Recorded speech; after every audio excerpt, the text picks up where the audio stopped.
നമ്മളിൽ പലർക്കും ഈ പുനർജന്മത്തെക്കുറിച്ച് വളരെ സംശയങ്ങളുണ്ട്. ധാരാളം ആളുകൾക്ക് പുനർജന്മമുണ്ടോ, പുനർജന്മമില്ലയോ, ഈ പുനർജന്മത്തെക്കുറിച്ച് പറയുന്ന കാര്യങ്ങൾ എന്തെങ്കിലും വാസ്തവമായിട്ടുള്ള കാര്യങ്ങളാണോ, അത് വെറും ഡംബോ പറയുന്നതാണോ, ഇങ്ങനെയുള്ള കാര്യങ്ങളെക്കുറിച്ച് ധാരാളം ചർച്ചകളും ധാരാളം ആളുകൾ അതേക്കുറിച്ച് സംസാരിക്കുകയും വളരെയേറെ അനുഭവങ്ങൾ പറയുകയും ചിലരൊക്കെ അത് വളരെയേറെ വെറും ഭോഷ്കാണ് എന്ന് പറഞ്ഞ് അതിനെക്കുറിച്ച് തള്ളിക്കളയുകയൊക്കെ ചെയ്തിട്ടുള്ളത് സർവ്വസാധാരണമായിട്ട് നമ്മൾ കേൾക്കുന്ന സംഭവമാണ്.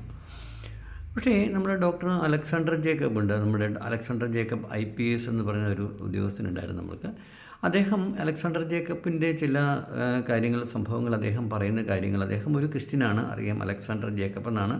വളരെയേറെ പ്രഗത്ഭനാണ്. വളരെയേറെ ഔദ്യോഗിക പദവിയിൽ വളരെയേറെ പൊൻതൂവൽ പല കാര്യങ്ങളും വളരെ നന്നായിട്ട് ഹാൻഡിൽ ചെയ്തിട്ടുള്ള ആളാണ് ഈ ഡോക്ടർ അലക്സാണ്ടർ ജേക്കബ്. ഞാനിപ്പോൾ ഇതുമായിട്ട് ബന്ധപ്പെട്ട ഈ പുനർജന്മവും ഡോക്ടർ അലക്സാണ്ടർ ജേക്കബുമായിട്ട് എന്താണ് ബന്ധമെന്ന് ചോദിച്ചാൽ, വളരെ കാര്യങ്ങൾ ആധികാരികമായിട്ട് ഇതേക്കുറിച്ച് സംസാരിക്കുവാനും അദ്ദേഹത്തിൻ്റെ ജീവിതം തന്നെ, അദ്ദേഹം ആരായിരുന്നു, അദ്ദേഹത്തിൻ്റെ പിതാമഹൻ ആരായിരുന്നു, അദ്ദേഹത്തിൻ്റെ പിതാമഹി ആരായിരുന്നു, അല്ലെങ്കിൽ അവരുടെ വീട്ടിലെ ഓരോ ആളുകളും, അപ്പച്ചൻ, കൊച്ചപ്പൻ, മറ്റുള്ള ഓരോ ആളുകളെക്കുറിച്ച് അതെങ്ങനെയായിരുന്നു, അവരെവിടെ ജീവിച്ച ആളാണ്, അദ്ദേഹം മുൻപ് ആരായിരുന്നു, അങ്ങനെയുള്ള കാര്യങ്ങൾ വളരെ ആധികാരികമായിട്ട് അക്കമിട്ട് നിരത്തി തെളിവ് സഹിതം അദ്ദേഹം പലപ്പോഴും പല സ്ഥലങ്ങളിലും അദ്ദേഹം പ്രതിപാദിച്ചിട്ടുണ്ട്. അപ്പോൾ നമുക്ക് ഇദ്ദേഹത്തിൻ്റെ, അലക്സാണ്ടർ ജേക്കബ് ഒരു IPSകാരനാണ്. നമ്മൾ സാധാരണക്കാർ, ഇപ്പം ഞാനൊരു കാര്യം പറഞ്ഞാൽ നമുക്ക് മനസ്സിലാക്കാൻ സാധിക്കും, അതെ അവനെന്തെങ്കിലും കഥയുണ്ടാക്കി പറയുന്നത്, കഥാകാരനല്ലേ, കഥയുണ്ടാക്കി പറയാൻ മിടുക്കനാണ്, അവിടെ അയാൾ എന്തെങ്കിലും കഥയുണ്ടാക്കി അങ്ങനെ പറയുന്നതാകാമെന്ന് നമ്മൾക്ക് പറയാം. ഓക്കെ, സമ്മതിച്ചു. പക്ഷേ ഒരു IPSകാരൻ, അത് ഡോക്ടർ അലക്സാണ്ടർ ജേക്കബ് എന്ന് പറഞ്ഞാൽ അത്ര ടോപ്പ് ലെവലിൽ നിൽക്കുന്നയാളാണ്. അത് ഒരു IPSകാരൻ ഇങ്ങനെ പുനർജന്മത്തെക്കുറിച്ച് വളരെ ആധികാരികമായിട്ട് സംസാരിക്കുകയും അത് സ്ഥാപിക്കുകയും അത് വളരെ സത്യസന്ധവും വസ്തുനിഷ്ഠവുമായ കാര്യമാണ് എന്ന് പറയുകയും ചെയ്യുമ്പോഴേക്കും നമുക്ക് എല്ലാ കാര്യങ്ങളും നമ്മൾ വിശ്വസിച്ചില്ലെങ്കിലും അദ്ദേഹം പറയുന്ന കാര്യങ്ങളുടെ ആധികാരികത അല്ലെങ്കിൽ അതിൻ്റെ സയൻറ്റിഫിക് റീസൺസ് നമുക്ക് അക്സെപ്റ്റ് ചെയ്തേ പറ്റത്തുള്ളൂ. ട്രാവൽ വിത്ത് സിനുവിൻ്റെ സത്യം തേടിയുള്ള യാത്രയിൽ ഞാൻ ഈ ഡോക്ടർ അലക്സാണ്ടർ ജേക്കബ് IPS എന്നുള്ള കാര്യം പറയുമ്പോൾ നിങ്ങൾക്ക് ആർക്കെങ്കിലും പോയിട്ട് യൂട്യൂബിൽ സെർച്ച് ചെയ്ത് കഴിഞ്ഞാൽ, നമ്മൾ വിക്കിപീഡിയയിലോ ഗൂഗിളിലോ പോയി സെർച്ച് ചെയ്ത് കഴിഞ്ഞാൽ ഡോക്ടർ അലക്സാണ്ടർ ജേക്കബിനെ കുറിച്ചുള്ള വിവരങ്ങൾ കിട്ടും. അദ്ദേഹം പറഞ്ഞിട്ടുള്ള സത്യസന്ധമായ കാര്യങ്ങൾ നമുക്ക് മനസ്സിലാക്കി എടുക്കാനായിട്ട് സാധിക്കും. അതിൻ്റെ സാധുത എത്രമാത്രമുണ്ട്, ഈ പുനർജന്മത്തെക്കുറിച്ച് സംസാരിക്കുന്ന അല്ലെങ്കിൽ പുനർജന്മത്തിന് എത്രമാത്രം സത്യസന്ധമായ കാര്യങ്ങളാണ് അത് എന്നുള്ളതിന് ഒരു ആധികാരികമായിട്ട് ചില കാര്യങ്ങൾ ഞാൻ നിങ്ങളുമായിട്ട് പങ്കുവയ്ക്കുന്നതിന് മുന്നോടിയായിട്ട് ഒരു ജാമ്യം എടുത്തു എന്ന് തന്നെ വേണമെങ്കിൽ പറയും. അതിനാണ് ഞാൻ ഈ ഡോക്ടർ അലക്സാണ്ടർ ജേക്കബ് പുനർജന്മത്തെക്കുറിച്ച് അദ്ദേഹം പറഞ്ഞിട്ടുള്ള ആധികാരികമായ കാര്യങ്ങളെക്കുറിച്ച് ഞാൻ നിങ്ങൾക്ക് ഒരു ഇൻട്രഡക്ഷൻ തരാനായിട്ട് തയ്യാറായത്. ശരിയായിട്ട് പറഞ്ഞാൽ നമ്മുടെ കാര്യം അതല്ല. ഏവർക്കും സ്നേഹ നമസ്കാരം. ട്രാവൽ വിത്ത് സിനുവിൻ്റെ സത്യം തേടിയുള്ള യാത്രയിലേക്ക് നിങ്ങളെ ഞാൻ സ്നേഹപൂർവ്വം ഹൃദയപൂർവ്വം സ്വാഗതം ചെയ്യുകയാണ്. നമ്മൾ ഇന്ന് സംസാരിക്കുന്നത് വളരെ വ്യത്യസ്തമായിട്ടുള്ള, എന്നാൽ വളരെ ഇൻട്രസ്റ്റിംഗ് ആയിട്ടുള്ള ഒരു വിഷയത്തെക്കുറിച്ചിട്ടാണ്. എങ്ങനെയാണ് ഒരു വിഷയം വളരെ വ്യത്യസ്തവും ഇൻട്രസ്റ്റിങ്ങും ആകുന്നത്? അത് നമ്മുടെ സാധാരണ ജീവിതത്തിൽ നിന്ന് വ്യതിചലിച്ചുള്ള സംഭവമാകുമ്പോഴാണ് അത് ഒരു ഇൻട്രസ്റ്റിംഗ് സബ്ജക്റ്റായിട്ട് മാറുക, അല്ലെങ്കിൽ ഇൻട്രസ്റ്റിംഗ് ടോപ്പിക് ആയിട്ട് മാറുന്നത്. അപ്പോൾ അതുകൊണ്ടാണ് ഞാൻ എന്താ പറയുക, ഒരു മുൻപേർ തന്നെ ഡോക്ടർ അലക്സാണ്ടർ ജേക്കബ് IPSൻ്റെ കാര്യം ഇതിന് ഞാൻ ഉപോത്ബലകമായിട്ട് ഇതുമായിട്ട് കണക്ട് ചെയ്ത് ഞാൻ സംസാരിച്ചത്. നമുക്ക് കുറച്ച് മുൻപോട്ട് ഞാൻ നിങ്ങളെ കൊണ്ടുപോവുകയാണ്. ഒരു കാര്യം ഞാൻ നിങ്ങളെ ഒന്ന് ഗ്രഹിപ്പിക്കുവാനായിട്ട് മുന്നോട്ട് പോവുകയാണ്. നമ്മുടെ പാലായ്ക്കും പയ്യയ്ക്കും ഇടയ്ക്ക് വിളക്കുമാടം എന്ന് പറഞ്ഞ സ്ഥലമുണ്ട്. വിളക്കുമാടം, ഇടമറ്റം എന്ന് പറഞ്ഞ പൂരണി വളരെ ഒരു ഗ്രാമാന്തരീക്ഷമുള്ള സ്ഥലമാണ്. റബ്ബറിന് കേൾവി കേട്ട സ്ഥലമാണ്. വളരെ ശാന്തസുന്ദരമായിട്ടുള്ള നെൽവയലുകളൊക്കെ ഉണ്ട്. റബ്ബർ തോട്ടങ്ങളൊക്കെ ധാരാളമുണ്ട്. ക്രിസ്ത്യൻ മെജോറിറ്റിയാണ് അവിടെ ഉള്ളത് എങ്കിലും ഹിന്ദുസുമൊക്കെ ധാരാളമായിട്ട് അവിടെ താമസിക്കുന്ന ഒരു സ്ഥലമാണ്. ഈ പാലായ്ക്ക് ശേഷം പാലാ കഴിഞ്ഞ് നമ്മൾ വരുമ്പോഴേക്ക് പൂരണി, ദെൻ പൈകയാണ്, പിന്നെ അങ്ങ് പോയി കഴിഞ്ഞാൽ പൊൻകുന്നം എന്ന് പറയുന്ന സ്ഥലമാണ്. അപ്പോൾ ഇതിനിടയ്ക്ക് നമ്മൾ മെയിൻ റോഡ് അല്ലാതെ ഒരു സ്ഥലമുണ്ട്. അതുവഴി പോകുമ്പോഴാണ് നമ്മൾ ഈ വിളക്കുമാടം, ഇടമറ്റം അങ്ങനെയുള്ള സ്ഥലങ്ങളൊക്കെ നമുക്ക് മനസ്സിലാക്കുവാനായിട്ട് സാധിക്കുന്നത്. അവിടെ ഒരു വളരെ പ്രശസ്തമായിട്ടുള്ള, കുറേ നാളുകൾക്ക് മുൻപത്തെ കാര്യമാണ് ഞാനിപ്പോൾ നിങ്ങളോട് പറയുന്നത്. അവിടെ ഒരാളുണ്ടായിരുന്നു. അയാളുടെ പേര് പൗലോസ് എന്നായിരുന്നു. ഇപ്പോൾ ഈ പൗലോസ് എന്ന് പറഞ്ഞ ആൾ വളരെ ധനാഢ്യനായിരുന്നു. അയാൾ വളരെ ധാർഷ്ട്യനായിട്ടുള്ള ആളായിരുന്നു. ഒരു ജന്മിത്വ സ്വഭാവമുള്ള ആളായിരുന്നു ആ കാലഘട്ടത്തിൽ. നമുക്കറിയാം നമ്മുടെ കേരളത്തിൽ മുൻപ് ഈ ജന്മിക്കുടിയാൻ വ്യവസ്ഥയൊക്കെ വളരെയേറെ രൂഢമായി ആയിട്ടിരിക്കുന്ന ഒരു സന്ദർഭം നമുക്കുണ്ടായിരുന്നു. പരിവർത്തനങ്ങൾക്കൊക്കെ ശേഷം ധാരാളം നമ്മുടെ നായന്മാരായിട്ടുള്ള നമ്പൂതിരിമാരായിട്ടുള്ള ആളുകളൊക്കെ ധാരാളം മിഷണറിമാരൊക്കെ വന്നിട്ട് ധാരാളം ആളുകളെ ക്രിസ്ത്യാനിറ്റിയിലേക്ക് കൺവേർട്ട് ചെയ്യുകയും അങ്ങനെ കൺവേർട്ട് ചെയ്തതിന് ശേഷം, കാരണം അവർ നോർമലായിരുന്ന സമയത്ത് അവരെ എന്താ പറയുക, ഈ ഒരു പദവിയിലേക്ക് അതിന് കൺവേർഷന് ശേഷം ജന്മിമാരായിട്ട് തുടരുകയും അവർ അവരുടേതായിട്ടുള്ള രീതിയിലേക്ക് വളരെയേറെ സ്ഥാനമാനങ്ങൾ അവർക്ക് ലഭിക്കുകയും അവർ ആ രീതിയിലേക്ക് പള്ളികൾ പണിയുകയും പള്ളിക്കൂടങ്ങൾ പണിയുകയും അമ്പലങ്ങളൊക്കെ പള്ളികളും പള്ളിക്കൂടങ്ങളും ആതുരാലയങ്ങളും അങ്ങനെയൊക്കെ പണിതിട്ട് അവർ നന്നായിട്ട് സമൂഹത്തിന് വളരെ മാതൃകാപരമായിട്ടുള്ള പല സേവനങ്ങളും ഇത്തരത്തിലുള്ള മിഷനറിമാർ വന്ന നായന്മാരെ നമ്മുടെ ഭാരതത്തിലും കേരളത്തിലുമൊക്കെ ക്രിസ്ത്യനിറ്റിയിലുള്ള ആരും ഉണ്ടായിരുന്നില്ല. ഡയറക്റ്റ് ഒന്ന് കൺവേർട്ട് ചെയ്ത ആളുകളാണ് എന്നുള്ളത്. അങ്ങനെ വന്ന ഒരു ഫാമിലിയിലുള്ള വലിയൊരു ഫാമിലിയിലുള്ള ആളായിരുന്നു നമ്മളുടെ ഈ പറഞ്ഞ ആൾ. അപ്പോൾ അങ്ങേര് ഞാൻ വളരെ എന്താ പറയുക, ധനാഢ്യനായിരുന്നു. ധാരാളം ജോലിക്കാരും അങ്ങനെ ഉള്ള ആളായിരുന്നു അയാൾ. അയാളുടെ വീട്ടിൽ ധാരാളം ആശ്രിതരായിട്ടുള്ള, ഞാൻ പറഞ്ഞ ജന്മകുടിയാൻ വ്യവസ്ഥയാണ്, കുടിയാന്മാരായിട്ട് അയാൾക്ക് വയലേലകളും വലിയ തോട്ടങ്ങളുമൊക്കെ ഉണ്ട്. അവിടെ നിന്ന് നമ്മുടെ ഇടമറ്റത്ത് അവിടെ കാപ്പിയും പിന്നെ റബ്ബറും ഒക്കെ ധാരാളമുണ്ട്. അതുകൂടാതെ തന്നെ ഇവർക്ക് വലിയ വയലുകളൊക്കെ ഉണ്ടായിരുന്നു. അപ്പോൾ ഇയാൾ ആ സമയത്ത് എന്താ ചെയ്യുന്നത് ചോദിച്ചാൽ, ഇയാളുടെ വീടുകളിൽ ഇങ്ങനെ ഈ ജോലിക്കും മറ്റുമായിട്ടൊക്കെ ആളുകളൊക്കെ വന്ന് താമസിച്ചിരുന്നു. പിന്നെ ആശ്രിതരായിട്ട് പല ആളുകളും ഉണ്ടായിരുന്നു. ഇയാൾ വിവാഹിതനായിരുന്നില്ല.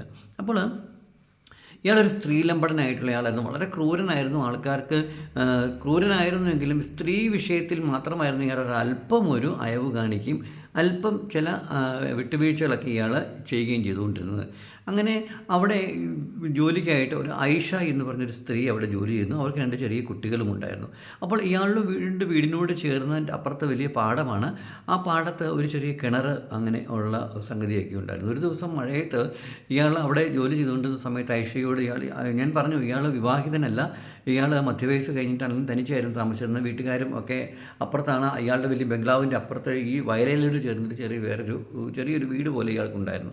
അപ്പോൾ അവിടെ ഈ ഐഷ എന്ന് പറഞ്ഞ ഈ സ്ത്രീയെ സുന്ദരിയായിരുന്നു. അവർക്ക് 32 വയസ്സുണ്ട്. അത്രയും 30 വയസ്സോ മറ്റോ ഉണ്ട് അവർക്ക്. രണ്ട് കുട്ടികളാണ്. അപ്പോൾ ഇവർ ഈ ജോലിക്ക് വരുമ്പോഴേക്കും ഈ കുട്ടികളുമായിട്ട്, അവരുടെ ഭർത്താവ് മരിച്ചു പോയതാണ്, കുട്ടികളുമായിട്ടാണ് ഇവരെപ്പോഴും ഈ 2 ചെറിയ കുട്ടികളാണ് ഇവർക്ക്. അപ്പോൾ അവർ ഇവിടെ നിന്ന് വന്ന് താമസിക്കുന്ന ആൾക്കാരാണ്. ഇപ്പോൾ ഇവരുടെ ആശ്രിതരായിട്ട് അവിടെ കൂടി അങ്ങനെയാണ് കഴിയുന്നത്. അപ്പോൾ ഈ മഴ പെയ്ത വൈകുന്നേരം ഇയാൾ എന്തോ ഒരു ആവശ്യത്തിന് വേണ്ടി ഐഷയെ വിളിക്കുകയും ഐഷയുമായിട്ട് പിന്നെ ഇയാളുടെ ഇംഗിതത്തിന് വഴങ്ങുവാനായിട്ട് ഐഷയെ നിർബന്ധിക്കുകയും ചെയ്തു. ഐഷ അവിടെ വന്നത്, ഇയാൾ താമസിക്കുന്ന സ്ഥലത്ത് വന്നത് ഈ കുട്ടികളുമായിട്ടാണ് വന്നത്. അപ്പോൾ ഇയാളുടെ ഇംഗിതത്തിന് ഐഷ വഴങ്ങാതിരുന്നപ്പോഴേക്കും ഐഷ കുതിരി ഓടുവാനും കുതിരി മാറുവാനും രക്ഷപ്പെടുവാനൊക്കെ ശ്രമിച്ചപ്പോൾ കുട്ടികളെ പിടിച്ചിട്ടാണ്. ഇയാൾ പറഞ്ഞു, ഞാൻ പറയുന്നത് പോലെ സമ്മതിച്ചില്ല എങ്കിൽ നിൻ്റെ ഈ 2 കുഞ്ഞുങ്ങളെ അയാൾ ആ കുട്ടികളെ പിടിച്ചിട്ട് പറഞ്ഞു, ഇവരെ ഞാൻ തച്ചു കൊല്ലും, അല്ലെങ്കിൽ ആ കിണറ്റിലേക്ക് ഇട്ട് കൊല്ലും. കിണറ്റിൻ്റെ സൈഡിൻ്റെ അടുത്താണ് ഇയാളുടെ വീട്, അപ്പുറത്ത് വയലാണ്. അപ്പോൾ ഈ ഐഷ വളരെയേറെ എന്താ പറയുക, വളരെ സ്വാഭാവികമാനിയായിട്ടുള്ള സ്ത്രീയാണ്. ഭർത്താവ് മരിച്ചു പോയെങ്കിലും ഇങ്ങനെയുള്ള കാര്യങ്ങൾക്കൊന്നും അവർ അത് ചെയ്യില്ല. അവരപ്പം എങ്ങനെയോ വഴക്കം പക്കാണം ഉണ്ടായിട്ട് ഒരു കുഞ്ഞിനെ മാറോട് അവർ ചേർത്ത്, ചെറിയ കുട്ടീനെ, മറ്റേ കുട്ടീനെ അയാൾ പിടിച്ചിരിക്കുകയാണ്. അപ്പോൾ ഇയാൾ വളരെ ഇങ്ങനെ ഇതൊക്കെ പറയുമ്പോൾ ഇയാൾക്കൊരു പ്രത്യേകതയുണ്ട്. ഇയാളിങ്ങനെ ക്രൂരനാണെങ്കിലും ഇയാളുടെ ഇംഗിതത്തിന് വളരെ തന്ത്രപൂർവ്വം ഇയാൾ അങ്ങനെ രീതിയിലേക്കുള്ളൊരു കാര്യം നേടിയെടുക്കുന്ന ആളാണ് ഇയാൾ പറഞ്ഞപ്പോൾ ഐഷ അതിന് സമ്മതിക്കാത്തപ്പോൾ ഒരു ദാക്ഷിണ്യം ഇല്ലാണ്ട് ഇയാൾ ഐഷയുടെ മൂത്ത പെൺകുഞ്ഞിനെ ഇയാൾ അവിടെയുള്ള ആ കിണറ്റിലേക്ക് വലിച്ചെറിഞ്ഞു. കാരണം ഒരു കുഞ്ഞ് വേറെ ബാക്കിയുണ്ട്. എന്നിട്ട് പറഞ്ഞു, നിനക്ക് ആ കൊച്ചിനെ നിനക്ക് വേണമെന്നുണ്ടെങ്കിൽ നീ ഞാൻ പറയുന്നത് പോലെ അക്ഷരമതി അനുസരിച്ച് ഒരു അടിമയെ പോലെ ഞാൻ പറയുന്നത് പോലെയൊക്കെ ചെയ്ത് അങ്ങനെ ആണെങ്കിൽ മാത്രം നിനക്ക് ഇതിനെ തിരിച്ചു കിട്ടുമെന്ന് പറഞ്ഞു. അപ്പോൾ ഐഷ നോക്കിയപ്പോൾ തൻ്റെ കുഞ്ഞ് ആ വയലിൻ്റെ നടുക്കുള്ള വലിയ പൊട്ടക്കിണറാണെങ്കിൽ വലിയ ആഴമുള്ള കിണറാണ്. ഇല്ല, കുഞ്ഞ് അവിടേക്ക് പോയി. ഒരു രക്ഷയും ഇല്ലാണ്ട് ആ സ്ത്രീ വളരെയേറെ എന്താ ചെയ്യേണ്ടതെന്ന് അറിയാതെ ഇങ്ങനെ ഒരു നിമിഷം സ്തംഭിച്ച് നിന്നിട്ട് അവരെന്ത് ചെയ്യുന്നു വെച്ചാൽ ആ തൻ്റെ കുഞ്ഞുമായിട്ട് എടുത്തിയാടി ആ കിണറ്റിലേക്ക് എടുത്തിയാടി അവർ സ്വയം അങ്ങ് ഇല്ലാതെയാകുകയാണ് ചെയ്തത്. അങ്ങനെ ഐഷയും ആ 2 കുഞ്ഞുങ്ങളും അവിടെ മരണപ്പെട്ടു പോയി. അവർ കിണറ്റിൽ ചാടി അവരുടെ ബോഡി കിട്ടിയായിരിക്കും ആത്മഹത്യ ചെയ്തു. കാരണം അതിന് ധാരാളം റീസൺസ് ഉണ്ട്. കാരണം അവർ ഭർത്താവില്ലാതെ ജീവിക്കുന്നു, അനുഭവിക്കുന്നതാണ്, വിഷമങ്ങളുണ്ട്, പ്രയാസങ്ങളുണ്ട്. അങ്ങനെയാണ് ലോകത്തിൽ ആർക്കും അതിന് പിന്നിൽ ഇങ്ങനെയൊരു സംഭവം ഉണ്ടായിരുന്നു എന്ന് പറഞ്ഞ് ആർക്കും അറിയില്ലായിരുന്നു. ഈ സംഭവം അറിയാവുന്നത് ഇയാൾക്ക് മാത്രമാണ് അറിയാമായിരുന്നു, ഈ ജന്മിക്ക് മാത്രമാണ് അറിയാമായിരുന്നത്. അപ്പോൾ അന്നത്തെ കാലഘട്ടമാണ്, അന്വേഷിക്കുന്ന ആരും വന്നില്ല. അവർ വന്ന് അതിനകത്ത് ചാടി മരിച്ചു കഴിഞ്ഞു, പരിപാടികളൊക്കെ ഓക്കെ ആയി തീർന്നു എന്നുള്ള രീതിയിലേക്ക് കാര്യങ്ങളൊക്കെ അവസാനിച്ചു. അത് അന്നത്തെ കാലഘട്ടമാണ്. ആ സംഭവം അവിടെ നിൽക്കട്ടെ, അതങ്ങനെ തീർന്നു. പിന്നീട് നമ്മുടെ വർഷങ്ങൾ കടന്നുപോയി, കാലഘട്ടങ്ങൾ കടന്നുപോയി, കുറേ നാളുകളായി മാറ്റങ്ങളൊക്കെ വന്നു. പിന്നെ നമ്മുടെ ഈ പറഞ്ഞ പൂരണിയും പൈകയും പാലായും ഇടമറ്റുമൊക്കെ ഡെവലപ്പ് ചെയ്തു. ഒത്തിരി വ്യതിയാനങ്ങളും വ്യത്യാസങ്ങളുമൊക്കെ അവിടെ വന്നു. കാലാന്തരങ്ങളിൽ വീണ്ടും എന്താ പറയുക, നമ്മുടെ കാലചക്രം ഇങ്ങനെ തിരിഞ്ഞുകൊണ്ടേയിരിക്കുകയാണല്ലോ. അങ്ങനെ വന്ന് ആ തറവാട്ടിലുള്ള ആളുകളൊക്കെ ഓരോരുത്തരുമായിട്ട് ഓരോ കാര്യങ്ങളൊക്കെ വന്ന് അടുത്ത ജനറേഷൻ വന്നപ്പോൾ പലരും പലതായിട്ട് എല്ലാവരും മരണപ്പെട്ടൊക്കെ പോയി. അടുത്ത ജനറേഷനിൽ അവിടെ വന്നപ്പോഴേക്കും അവരുടെ ഒരു അച്ഛനും അമ്മയും ഉണ്ടായിരുന്നു. അതും ക്രിസ്ത്യൻ ഇതിൽ തന്നെയാണ്. അവർക്കൊരു മകൻ ജനിച്ചു. മകൻ്റെ പേര് ഔദ എന്നാണ്, ഔസേപ്പ് ഔദ എന്നാണ്. നമുക്ക് ഔദ എന്ന് വിളിക്കാം. പഴയ കാര്യങ്ങളെക്കുറിച്ച് നിങ്ങൾക്ക് ഏകദേശമൊക്കെ ഇപ്പോൾ ഐഡിയ കിട്ടിയിട്ടുണ്ടായിരിക്കുമല്ലോ. അപ്പോൾ ഈ ഔദയുടെ കാര്യം എന്താ വെച്ചാൽ, ഈ ഔദ വിവാഹിതനായിരുന്നില്ല. ഔദ ഭയങ്കര ധാർഷ്ട്യക്കാരനായിരുന്നു, ഭയങ്കര തൻപോരിമക്കാരനായിരുന്നു. റബ്ബർ തോട്ടമുണ്ട്, വയലേലകളൊക്കെ കുറേയൊക്കെ വിറ്റ് പോയിരുന്നു പഴയ അവരുടെ തറവാട്ടിലുള്ള കാര്യങ്ങളൊക്കെ. പക്ഷേ ആ ഒരു കിണറും വയലും ആ ചെറിയ വീടും ബാക്കി എല്ലാ കാര്യങ്ങളും ആസ്വദിച്ച് അങ്ങനെ തന്നെയുണ്ട്. ബാക്കിയുള്ള സംഗതികളൊക്കെ തലമുറകൾക്ക് ശേഷം ഒരു 10-50 വർഷത്തിനിപ്പുറം 50-100 വർഷം കടന്നു പോയല്ലോ. അപ്പോൾ അങ്ങനെയുള്ള ഒരു രീതിയിലേക്കുള്ള കാര്യങ്ങൾ വന്നു. അങ്ങനെ മുന്നോട്ട് പോകുന്ന സമയത്ത് ഈ ഔദ എന്ന് പറഞ്ഞയാളും വിവാഹിതനല്ല, അയാൾ വിവാഹം കഴിച്ചിട്ടില്ല. അയാൾക്ക് 40-45 ആ രീതിയിലേക്കുള്ള അത്രയും ഉള്ള പ്രായമുണ്ട്. അപ്പോൾ ആ സമയത്ത് അവിടെ ഈ ഔദയുടെ കാര്യത്തിലാണെങ്കിലും അയാൾ ഭക്ഷണത്തിനൊക്കെ മറ്റുള്ള രീതിയിലേക്ക് അവിടെ ഇവിടെയൊക്കെയാണ് ആശ്രയിക്കുന്നത്. പുറത്തുനിന്ന് പോയി കഴിക്കും, അല്ലെങ്കിൽ അയാൾക്ക് ജോലിക്കാരുണ്ട്. ചേടത്തിയാണ് അവിടെ ജോലിക്ക് വന്നിരുന്നത്. കുറച്ച് കഴിഞ്ഞപ്പോഴേക്കും ആ ചേടത്തിക്ക് വയ്യാതെ ആയപ്പോഴേക്കും അവിടെ ജോലി അന്വേഷിച്ചിട്ട് ഒരു സ്ത്രീ വന്നു. ആ സ്ത്രീയുടെ പേര് ഗീത എന്നായിരുന്നു. ആ ഗീത എന്ന് പറഞ്ഞ സ്ത്രീ അവിടെ ജോലി അന്വേഷിച്ച് വന്നു. അപ്പം ഔദ നോക്കി, ഔദയുടെ സ്വഭാവം നമ്മുടെ മുൻപ് മരിച്ചുപോയ ഒരാളുണ്ടല്ലോ, അയാളുടെ സ്വഭാവമായിട്ട് ഒരു വ്യത്യാസവുമില്ല. ആ തരത്തിലുള്ളതാണ്, ക്രൂരനാണ്, സ്ത്രീലമ്പടലാണ്, എന്ത് കാര്യങ്ങളും ഇങ്ങനെ സ്ത്രീ വിഷയത്തിൽ വളരെയേറെ പ്രഗത്ഭനാണ് അയാൾ. വിവാഹമൊന്നും കഴിച്ചിട്ടില്ല. ഇവരുടെയൊക്കെ പ്രത്യേകത വെച്ചാൽ സ്ത്രീകളെ അനുനയിപ്പിച്ചിട്ട് കാര്യങ്ങൾ നേടിയെടുത്തിട്ട് അങ്ങനെ രീതിയിലേക്ക് ചെയ്ത് അങ്ങനെ ഒരു പ്രത്യേകത ഉള്ളയാളാണ് ഇയാൾ. അപ്പോൾ ആ ഗീത അവിടെ വന്ന് ജോലിക്കായിട്ടാണ് വന്നത്. ജോലിക്കായിട്ട് വന്നപ്പോൾ ഗീത മറ്റേത് സ്ഥലത്ത് നിന്ന് വന്നതാണ്. ആരോ റെക്കമെൻഡേഷൻ കൊടുത്തിട്ടാണ് ഗീത അവിടെ വന്നത്. അപ്പോൾ ആ ഗീത അവിടെ വന്നു, അവിടെ താമസമാക്കി. ജോലിക്കാരിയാണ്, മറ്റെല്ലാ രീതിയിലേക്കും ഓക്കെ ആയുള്ള രീതിയിലേക്ക് അങ്ങനെ മുൻപോട്ട് പോകുന്ന സമയത്ത് വളരെയേറെ വിശ്വസ്തയാണ്. അപ്പോൾ ഗീതയുടെ അടുത്ത് ഇയാൾ പല കാര്യങ്ങളും പല സംഗതികളും ഒക്കെ ആയിട്ട് അടുത്ത് കൂടുകയും പല കാര്യങ്ങളിലൊക്കെ അങ്ങനെയൊക്കെ വരികയും ചെയ്യുന്നുണ്ടായിരുന്നു. പക്ഷേ ഗീത ആ സമയത്ത് വളരെയേറെ വിദഗ്ധമായിട്ട് തെന്നി മാറുന്ന ആളുകളുണ്ട്. നമ്മൾ ചിലപ്പോൾ മീൻ പിടിക്കാനൊക്കെ പോകുമ്പോൾ മീനുകളിങ്ങനെ കിട്ടിയില്ല എന്ന് പറഞ്ഞിട്ട് തെന്നി വഴുതി മാറുന്ന സംഗതികളുണ്ടല്ലോ. അപ്പോൾ ആ ഒരു രീതിയിലേക്കായിരുന്നു ഗീതയുടെ പോക്ക്. അങ്ങനെ ഒരു ദിവസം ഭയങ്കര മഴയുള്ള ദിവസം, വർഷങ്ങൾക്ക് മുൻപ് ഈ ഐഷ എന്ന് പറഞ്ഞ ആ സ്ത്രീയെ അന്നത്തെ അയാൾ കൊന്നു കളഞ്ഞ അതേ ദിവസം അതേ സമയം ആ സമയത്ത് ഗീത എന്ന് പറഞ്ഞ സ്ത്രീ ഇയാളെ വളരെ ക്രൂരമായിട്ട് വളരെ രീതിയിൽ അയാളെ, ഞാൻ ചുരുക്കിയാണ് പറയുന്നത്, ഒത്തിരി പറഞ്ഞു കഴിഞ്ഞാൽ ഇപ്പം ട്രാവൽ ബിസിനസിൻ്റെ വീഡിയോകൾ ധാരാളം വലുതാകുന്നു എന്നുള്ളൊരു കാര്യമുള്ളത് കൊണ്ട് നമുക്ക് കണ്ടൻറ്റ് മാത്രം നമുക്ക് പറഞ്ഞ് അവസാനിപ്പിക്കാം. അങ്ങനെ അയാളെ വളരെ മൃഗീയമായിട്ട് ഇയാളെ കൊന്നിട്ട് ഇയാളെ എന്ത് ചെയ്തെന്ന് ചോദിച്ചാൽ ആ കിണറ്റിലേക്ക് തന്നെ ഇട്ടിട്ട് പോവുകയാണ് ഗീത എന്ന് പറഞ്ഞ ഈ സ്ത്രീ. അതിനുശേഷം ഗീത അവിടെ വന്നു. ഇയാൾക്ക് ബന്ധുക്കളും മറ്റുള്ള ആളുകളും ഒന്നും ധാരാളമായിട്ട് വേറെ കൂടുതലായിട്ടുള്ള ആൾക്കാരൊന്നും വലിയ കാര്യമായിട്ടൊന്നും ഇല്ലല്ലോ. അങ്ങനെ കാര്യമായിട്ടൊന്നും ആൾക്കാരൊന്നും ഇല്ലാത്തതുകൊണ്ട് ഇയാൾ അവിടെ വന്നു പോയി. പിന്നെ വല്ലപ്പോഴുമൊക്കെ നന്നായിട്ട് മദ്യപിക്കും, കള്ളു കുടിക്കും, പാട്ട് പാടും, ഇടമറ്റ ഷാപ്പിലും അവിടെയുള്ള വടക്കുമാഴ ഷാപ്പിലും അവിടെയൊക്കെ പോകും. അങ്ങനെ ഇയാളെ ഒരു ദിവസം കണ്ടില്ല, 2 ദിവസം കണ്ടില്ല. അപ്പോൾ ഗീത അവിടെ നിന്ന് പോയി. ഇയാൾക്ക് വലിയ കണക്ഷനൊന്നുമില്ല, നാട്ടുകാരുമായിട്ടൊന്നും വലിയ കണക്ഷനൊന്നുമില്ല. അങ്ങനെ പോയി കുറേ ദിവസങ്ങൾ കഴിഞ്ഞപ്പോൾ ഇയാളുടെ അവിടെ റബ്ബർ വെട്ടുന്നത് ഇയാൾക്ക് നന്നായിട്ട്, ഇയാൾ തന്നെയാണ് അവിടെ ജോലിക്കാരെയൊന്നും വേറെ ഇയാൾ തന്നെയാണ് വെട്ടുന്ന. റബ്ബറുണ്ട്, ചിലപ്പോൾ ഇയാൾ വെട്ടും, ചില ആൾക്കാരെ പറഞ്ഞു വിടും. അങ്ങനെ റബ്ബർ വെട്ടാതെ ഇരിക്കുകയാണ്. അതുകൊണ്ട് വെട്ടുകാരും അങ്ങനെയൊന്നുമില്ല. ആ ഭാഗത്തേക്കൊന്നും ആരും അങ്ങോട്ട് കടന്നു വരാതെ വരും. ഒരു പ്രത്യേക ശ്മശാനമൂകതയുള്ള ഒരു പ്രത്യേകതര സ്ഥലമാണത്. അങ്ങനെ അവിടെ ആ സ്ഥലത്ത് വളരെ ദിവസങ്ങൾക്ക് ശേഷമാണ് ഈ ഇയാളെ അന്വേഷിച്ച് വരിക, എന്തോ ആവശ്യത്തിന് വേണ്ടി ആരോ അവിടെ പോയപ്പോഴേക്കും ഇയാളെ കണ്ടില്ല. പിന്നീട് അന്വേഷണത്തിൽ നിന്ന് അയാളെ കിണറ്റിൽ ഇയാളുടെ ശവശരീരം കിണറ്റിൽ നിന്ന് കണ്ടെത്തുകയാണ് ചെയ്തത്. ശവശരീരം കണ്ടെത്തിയപ്പോൾ ജീർണിച്ച് പഴകി ഒരു വല്ലാത്തൊരു അവസ്ഥയിലേക്കൊക്കെ ആ ശവശരീരം എത്തിയെന്ന് പറയപ്പെടുന്നതിനെക്കുറിച്ച് എനിക്കറിയില്ല. അയാളെ സംസ്കരിക്കുകയും ചെയ്തു. വേറെ രീതിയിലേക്കുള്ള കാര്യങ്ങളൊന്നും ഉണ്ടായിരുന്നില്ല. അപ്പോൾ ഗീത അവിടെ വന്നു. ഗീത അവിടെ നിന്ന് വന്നിട്ട് പോവുകയും ചെയ്തു. അപ്പോൾ ഇത് നിങ്ങൾക്കൊരു കഥയായിട്ട് മാത്രം നിങ്ങൾ കാണുക, കഥയായിട്ട് മാത്രം നിങ്ങൾ വായിച്ചെടുക്കുക. വർഷങ്ങൾക്ക് മുൻപ്, ഏകദേശം ഒരു 10-70 വർഷം മുൻപ് അതേ സ്ഥലത്ത് അതേ വീട്ടിൽ അങ്ങനെ ഉണ്ടായിരുന്ന ഒരു പുരുഷൻ അതേ പ്രായത്തിൽ ഒരു സ്ത്രീയെ, അവളുടെ 2 കുഞ്ഞുങ്ങളെ കൊന്നിട്ട് ആ സ്ത്രീയെ പ്രാപിക്കാനായിട്ട് ശ്രമിച്ചപ്പോൾ ആ സ്ത്രീ സ്വന്തം കുഞ്ഞുമായിട്ട് കിണറ്റിലേക്ക് എടുത്തിയാടി മരണപ്പെടുകയും അതിനുശേഷം 70 വർഷങ്ങൾക്ക് ശേഷം ആ കാലം മാറിമറിയുകയും അയാൾ അവിടെ വീണ്ടും ഔദ എന്ന പേരിൽ പുനർജനിക്കുകയും നമ്മുടെ ഇതൊത്തിരി കാലഘട്ടമൊന്നും ആയില്ല കേട്ടോ ഈ പറഞ്ഞ സംഭവത്തിന്. അതിനുശേഷം ഇതുപോലെ തന്നെ അയാളുടെ സ്വഭാവത്തിൽ നിന്നും മാറ്റം വന്നില്ല. പഴയ മുൻപുണ്ടായിരുന്ന അയാളുടെ അതേ സ്വഭാവക്കാരനായിരുന്നു ഈ ഔദ എന്ന് പറഞ്ഞ് അങ്ങനെ വീണ്ടും അവിടെ ഒരു വീട്ടുവേലക്കാരിയായിട്ട് അല്ലെങ്കിൽ വീട്ടു ജോലി ചെയ്യാനായിട്ട് അശ്രദ്ധയായിട്ട് അവിടെ ജോലി ചെയ്യാനായിട്ട് ഗീത എന്നൊരു സ്ത്രീ വരികയും ഇയാളെ കൊലപ്പെടുത്തിയിട്ട് ആ കിണറ്റിലേക്ക് തള്ളിയിട്ട് അവർ എവിടേക്കെന്നല്ലാതെ തിരിച്ചു പോവുകയും ചെയ്യുകയാണ് ഉണ്ടായത്. അപ്പോൾ ഇത് നമ്മൾ നോക്കുമ്പോഴേക്കും ഒരു സാധാരണ സംഭവമാണ്. ഒരു സ്ത്രീയും 2 കുട്ടികളും മരിച്ചുപോയി, വർഷങ്ങൾ കഴിഞ്ഞു. പിന്നീട് വേറൊരു സ്ത്രീ വന്നിട്ട് അവിടെ ഉണ്ടായിരുന്ന വേറൊരാളെ കൊന്നിട്ട് കിണറ്റിലേക്ക് ഇട്ടു, അവർ എവിടേക്കോ പോയി. ഇതിനകത്തൊക്കെ സ്വാഭാവികത വെച്ചാൽ ലോജിക്കിൻ്റെ അകത്ത് പോകേണ്ട, സ്വാഭാവികമായിട്ട് തോന്നുകയാണ് 2 മരണങ്ങൾ നടന്ന കിണറ്റിലേക്ക് സ്വാഭാവിക മരണം പോലെയാണ് നടന്നത് എന്നാണ് നമ്മൾ വ്യാഖ്യാനിക്കപ്പെടുന്നത്. അപ്പോൾ ഇതിന് പിന്നിൽ അപ്പോൾ ഇതൊക്കെ ഇങ്ങനെ നടന്നു കഴിഞ്ഞപ്പോഴേക്കും എൻ്റെ ഒരു സ്നേഹിതനുണ്ട്, അജയ് ഘോഷ് എന്നാണ് അദ്ദേഹത്തിൻ്റെ പേര്. അദ്ദേഹം ഈ താന്ത്രിക അങ്ങനെയുള്ള കാര്യങ്ങളിലൊക്കെ കുറച്ചൊരു ഇതുള്ള ആളാണ്. അപ്പോൾ ഇദ്ദേഹം പിന്നീട് മറ്റാരോടൊന്നും ഇല്ലെങ്കിൽ എന്നോടിങ്ങനെ നമ്മൾ ഒരു ഡിസ്കഷൻ വന്നപ്പോൾ പുനർജന്മത്തിൻ്റെ കാര്യവും മറ്റുള്ള കാര്യം വന്നപ്പോഴേക്കും ആ സ്ഥലത്ത് ഈ പറയപ്പെട്ട വ്യക്തി ഇത്തരത്തിലുള്ള കാര്യങ്ങളെക്കുറിച്ച് വളരെയേറെ അഗാധമായ പാണ്ഡിത്യമുള്ളയാളാണ്.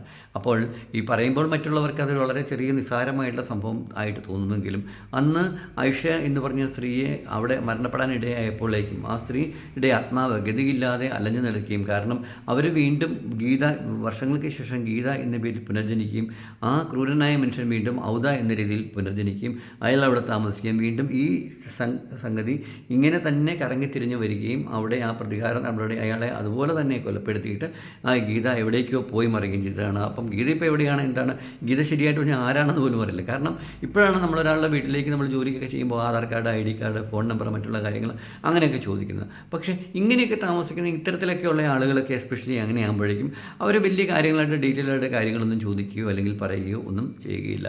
അപ്പോൾ ഇവിടെ ഈ ചെറിയ സംഭവത്തെ ഞാൻ ട്രാവൽ വിസിൻ്റെ സത്യം തേടിയുള്ള യാത്രയെ നിങ്ങളുടെ മുന്നിലേക്ക് ഞാൻ കൊണ്ടുവന്നത് ഉദാഹരണ സഹിതം നമ്മൾ ഡോക്ടർ അലക്സാണ്ടറിൻ്റെ IPSൻ്റെ ഉദാഹരണ സഹിതം ഞാൻ വ്യക്തമാക്കിയത് ഈ പുനർജന്മം എന്ന് പറഞ്ഞ ആ സംഗതി തീർച്ചയായിട്ടും നമ്മളെ വളരെ തമാശ രൂപേണ തള്ളിക്കളയേണ്ട ഒന്നല്ല. അങ്ങനെ ഒരു സംഗതിയുണ്ട്.